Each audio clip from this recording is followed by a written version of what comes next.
hasratku, rinduku memuji.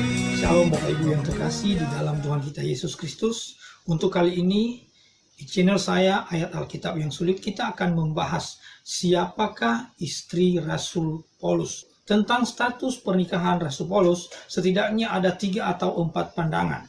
Pandangan yang pertama menyatakan bahwa Paulus memang menikah dan dia hidup sebagaimana layaknya seorang suami dalam keluarga. Walaupun ia menjadi rasul, ia seorang pelayan yang keliling kemana-mana. Pandangan yang kedua adalah dia seorang duda. Ini pun ada 2 pandangan. Yang pertama, dia sudah menikah lalu istrinya meninggal sehingga dia seorang diri menjadi duda. Dan ada juga yang mengatakan bahwa status kedudaannya bukan karena istrinya meninggal, melainkan karena setelah dia bertobat, dia diceraikan oleh istrinya. Jadi dia ditinggal cerai oleh istrinya, atau dengan kata lain juga dia sendiri yang meninggalkan istrinya. Itu yang kedua. Yang pertama tadi, dia menikah sebagaimana layaknya manusia normal. Yang kedua, dia duda. Dan yang ketiga adalah dia selibat atau tidak pernah menikah seumur hidupnya. Dari 3 pandangan ini, di manakah petunjuk-petunjuk Alkitab yang bisa kita peroleh untuk mendapatkan pemahaman yang lebih baik? Pandangan yang menyatakan bahwa Paulus sebagaimana layaknya manusia pada umumnya, dia menikah, dia memiliki istri, dan dia pun melayani. Itu biasanya ayat yang mereka pakai itu di dalam 1 Korintus pasal 9 ayat 5, demikian firman Tuhan. Tidakkah kami mempunyai hak untuk membawa seorang istri Kristen dalam perjalanan kami seperti yang dilakukan rasul-rasul yang lain dan saudara-saudara Tuhan dan Kefas? Dalam pandangan ini, Rasul Paulus seolah-olah menyatakan bahwa dia berhak untuk membawa istrinya dalam pelayanan.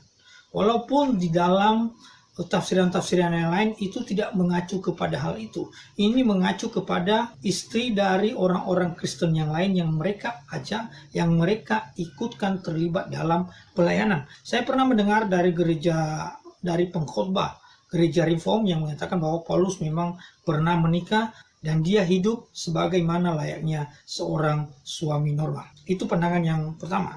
Pandangan yang kedua tadi yang mengatakan bahwa dia duda, itu tidak ada ayatnya. Itu adalah sebuah spekulasi atau berdasarkan informasi-informasi di luar Alkitab. Ada 2 di sini pandangan tentang kedudaan Paulus, mengatakan bahwa Paulus memang pernah menikah lalu istrinya meninggal sehingga ia menjadi duda dan ia tidak menikah lagi. Ya, ini tidak ada ayatnya ya. Lalu kemudian ada pandangan yang lain mengatakan bahwa Paulus menjadi duda karena istrinya menceraikan dia, atau dia yang memilih bercerai dengan istrinya. Karena sebelumnya dia adalah seorang Yahudi yang begitu taat. Lalu kemudian setelah bertobat menjadi Kristen, istrinya kemudian tidak menyetujui dan tidak menyukai Paulus menjadi seorang Kristen. Akhirnya istri Paulus memilih menceraikan Paulus sendiri, sehingga Paulus menjadi duda.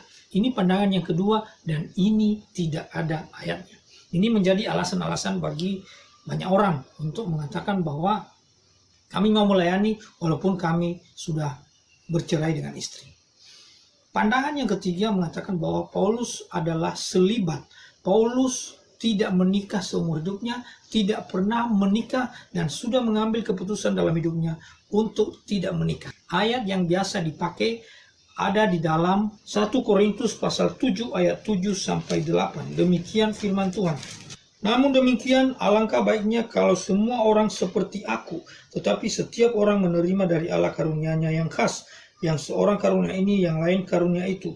Tetapi kepada orang-orang yang tidak kawin dan kepada janda-janda, aku anjurkan supaya baiklah mereka tinggal dalam keadaan seperti aku. Ayat yang barusan kita bahas ini konteksnya membicarakan tentang status perkawinan atau pernikahan. Dan di dalam ayat ini kalau kita perhatikan keseluruhan perikopnya, Paulus menyatakan dengan begitu meyakinkan bahwa dia tidak menikah seumur hidupnya. Itulah sebabnya dia memberikan petunjuk-petunjuk yang sangat baik. Itulah sebabnya dia memberikan nasihat supaya mengikuti teladannya bahwa ia tidak menikah supaya lebih fokus di dalam pelayanan. Ia memberikan nasihat kepada janda-janda, kepada mereka-mereka yang belum menikah dan mau memusahkan diri di dalam pelayanan mereka. Nah, Bapak Ibu, dari beberapa pandangan ini, manakah yang patut dan layak kita terima? Atau posisi kita di mana? Saya menyatakan bahwa posisi saya mempercayai bahwa Paulus tidak menikah seumur hidupnya. Tidak pernah menikah dan ia adalah selibat. Ada beberapa argumen yang memang membantah pernyataan ini. Dikatakan bahwa Paulus sebagai seorang pemimpin, mungkin anggota Sanhedrin. Sanhedrin itu adalah kelompok pemimpin Yahudi, itu harus menikah.